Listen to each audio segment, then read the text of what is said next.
because we are fucking creating in every moment. Nature is not bound to any of the superficial bullshit that we humans define as reality. Nature is not bound to the matrix as we know it. Nature is not bound to human civilization, systems, rules, culture, um, collective consciousness as we know it. Nature is fresh and real and alive in every moment, and we are vessels for that. We are connected to reality.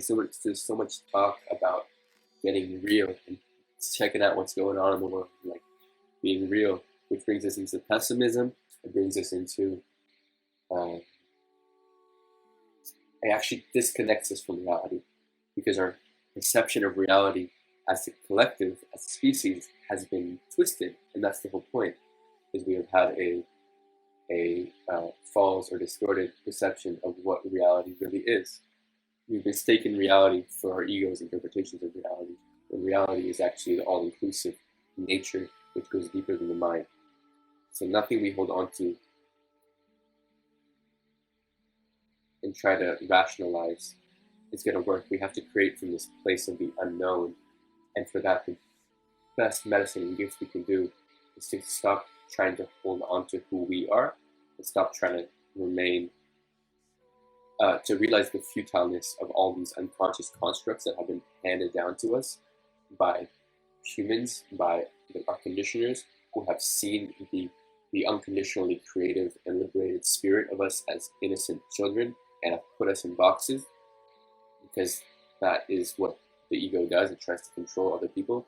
So instead of trying to continue to project that onto the world and trying to control and put the world in a box so that we feel safe in the box that we have created in, to continue to accept the chaos and not try to put the pieces together, but to realize everything's constantly spiraling, and that there's always a space in between all the different pieces flying around, and to hang out in that in-between space without trying to find it,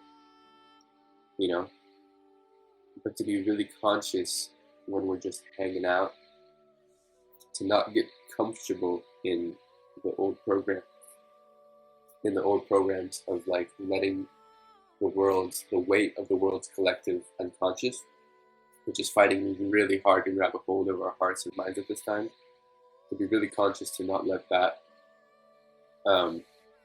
kind of cocoon us back into like a safe thing of just like, okay, cool, I'll just stay here and let the media and the weight of the world and its frenzy and its heavy emotions, I'll let that dictate how I feel. When we allow our authentic expression, when we allow curiosity and explorations into the unknown, and into our highest visions and imaginations and potential, because there's so much passion at this time. There's so much passion from what we want to create. There's such a deep drive to do better and to be better and to see change and to make it happen. We have to be willing to think beyond the box. We have to be willing to create heaven now. We have to stop insisting that the old has a hold on us. We have to stop trying to fight the old, because there's only the now. There's only the new in every single moment, and it's what we create here, what we give life to. So if we're busy fighting the old, we're only perpetuating, we're actually leaking our energy, which is on a literal level. And every single moment we're recreating reality. Reality is consistently refreshing, and we only experience what we as a collective are holding on to. So we have to break this and really discern that how much we've been manipulated and controlled by our upbringings to lack the faith and the self-trust and the optimism and the openness and the self-love, to realize how valuable, how deeply we can trust our body and its needs, and our excitement and our curiosity and our heart, and just change the way that, as we interpret our heart and our love and our desire to see, we interpret it through the lens of limitation that society has given us. We interpret this love, we say, oh my God, I'm feeling so much love, And instead of saying, and I'm wanting so much better for humanity, instead of letting the this love that connects us beyond all sense of limitation, all sense of bounds, instead of letting that take us into its limitless possibility and creative purpose, we have been trained to not trust the wisdom of the heart and to interpret it through the lens of lack and limitation and pessimism and disempowerment. So we feel all this love for the world, and we translate that into depression and into fear and anxiety and worry about the future. So truly leading with the heart and focusing on the heart at this time, and truly listening to the wisdom of what is coming through us with all this passion and all this desire for change, is to fucking go beyond the mental boxes and to think in limitless possibility, and to let the heart be the guide, and to orient it from negative mental orientation to positive orientation, so we can really listen to the wisdom of the heart instead of keep betraying it. Because the heart is telling us, as in its cries for the world at this time, that what's happening in the world is going against, is not listening and neglecting the heart, is contracting the heart. This is what our heart's telling us when it feels the heartbreak for the world right now. And so in order to be the remedy, we have to use our brain instead of to fall deeper into that and to let that bring us even more down and continue to confuse us. We have to basically reorient our minds to be able to be the remedy, and to open the box, open our minds to make room for our hearts to be the guides at this time, beyond the stories of what's possible or what's not possible, beyond the stories of what the world has done to our hearts so far. The heart knows no stories. The mind has stories, and those condition us and condition certain filters that try to protect our hearts from being too vulnerable. But the biggest medicine we can do at this time is to trust in the wisdom of our hearts and its love for the world, and rather to let us fall into pessimism, to let it expand us beyond those very programs of lack and of limitation and of neglecting the infinite radiance that comes through it, that have plagued us. And it's an inside job. It's an inner work on the mind. Just like Rumi says, don't look for love in the world. Look for all the barriers against love that you have within you. So we have to do the work to, rather than blame the world for harming our hearts, we have to do the work to see the places where we're still harming our own hearts by using the situation of the world and its effects on the human heart as an excuse for why we shouldn't open our hearts and live limitlessly and expansively from that place of infinite potential. Because if you've ever experienced what a truly open heart is, and we have it all the time in life, love is a guiding principle, and we have moments of deep love, and for people who've had deep mystical experiences or psychedelics or ecstasy, you might know that it's no fucking joke when I talk about the power of the heart and its limitless possibility. It's beyond anything we feel safe to explore or express, because we're so taught to think small and to protect ourselves, or to protect our hearts using our minds. So rather than take the world's conditioning and what it's done to convince us this onto our hearts, the work now is to realize that we have received conditioning from the world, that has taught us that it's not safe to open our hearts and to think limitlessly and to live freely from that place, but that the world can never give us that permission again. Like, it definitely gives us clues, and it gives us experiences, and there are certain places and communities and experiences to be had in the world which facilitate that opening. And that's a huge part of what we're here to do. And this is what I'm talking about when I'm talking about letting the heart lead us into what's possible rather than the mind. Like, letting the heart create freshly in every moment. Like, the heart will just be like, yes, I want to create anything. I want to create this and this and this and this. And the mind's like, oh my God, the world sucks. Oh, what do we do? How do we fight what's happening? The heart's like, I'm just going to create from love. Anything's freaking possible. So that's the conscious I'm talking about. So yes, we are creating a world from the heart that reflects permission for what we live from the heart. But in order to get to that place, we have to do the work to take our power back from the ways that we're holding our heart back by still blaming the world. And we have to decondition, because at this point, the only thing that's holding back our hearts as we become adults, when we're no longer kids, when you're a kid, you're conditioned. Okay, you're conditioned by the school, by your parents, by media, by whatever, and that's when these things all set in. That's when all these programs of protection set in. But when we become adults, and as we mature as a civilization, to become truly sovereign, to stop being overpowered by the least mature of us, because immaturity is the desire to overpower others, because we don't feel safe, so we want to overpower others.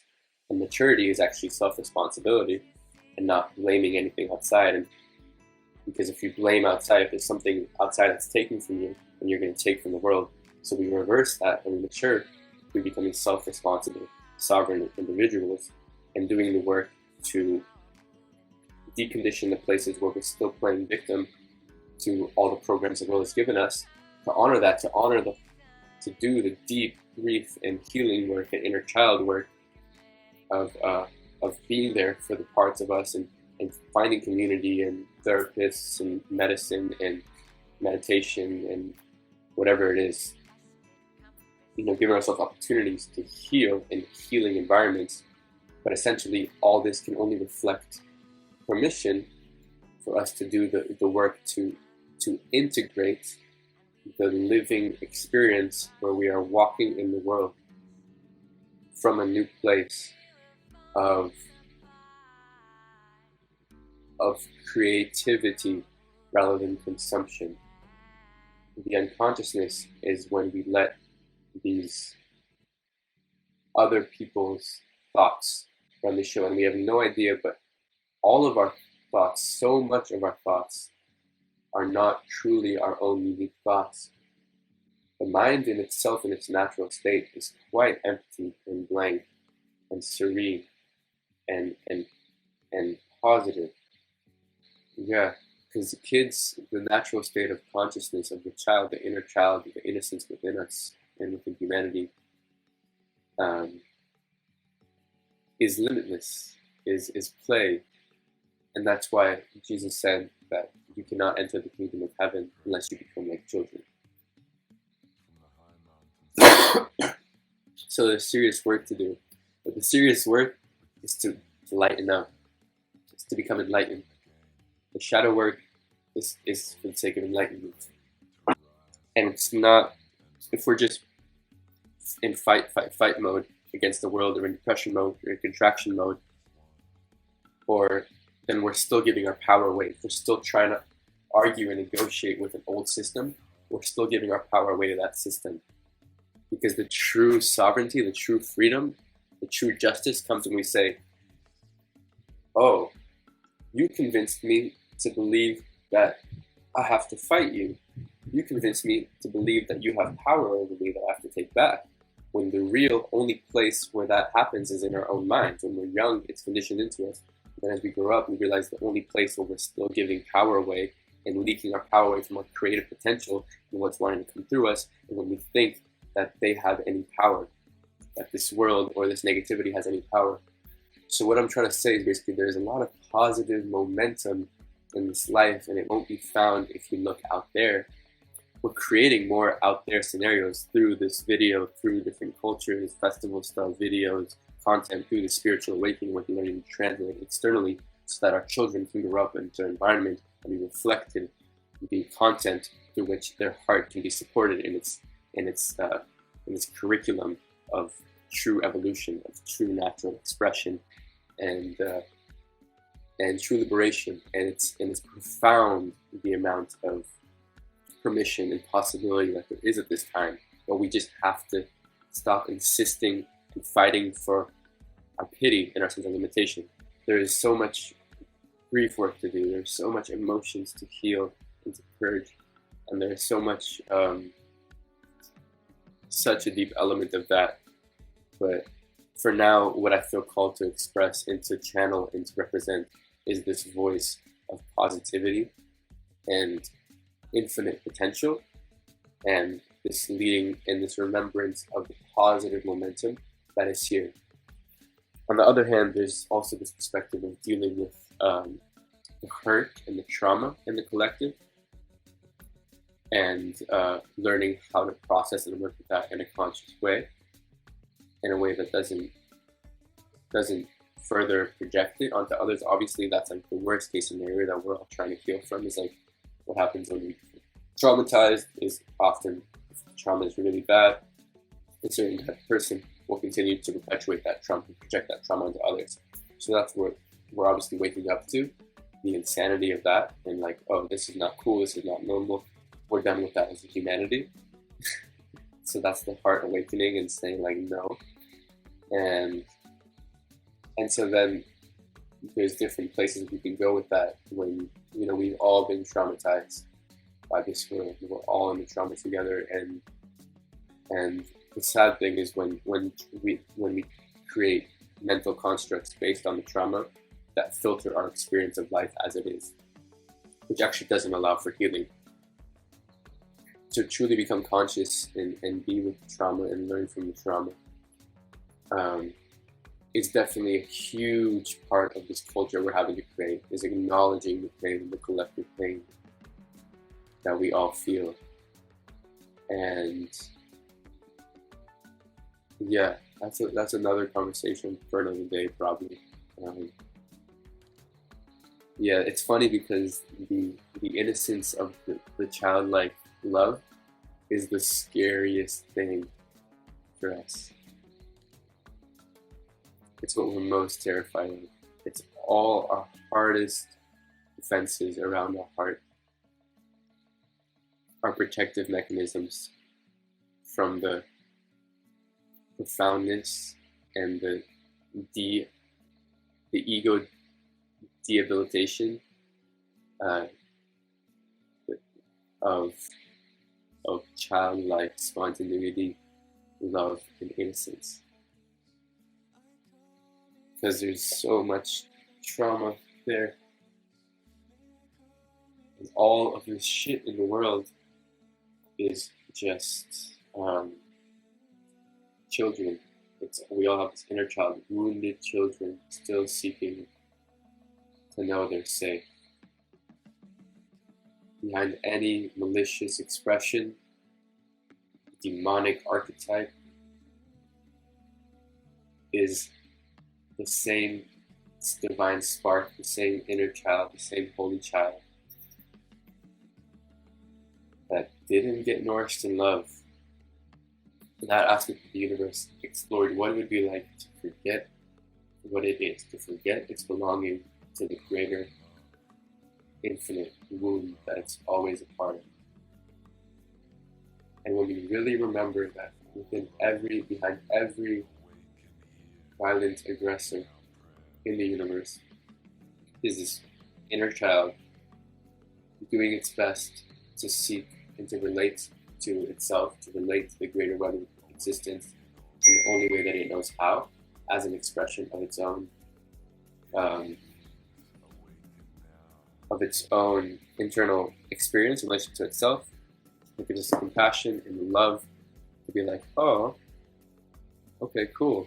So, and that's a deep seed of loving intelligence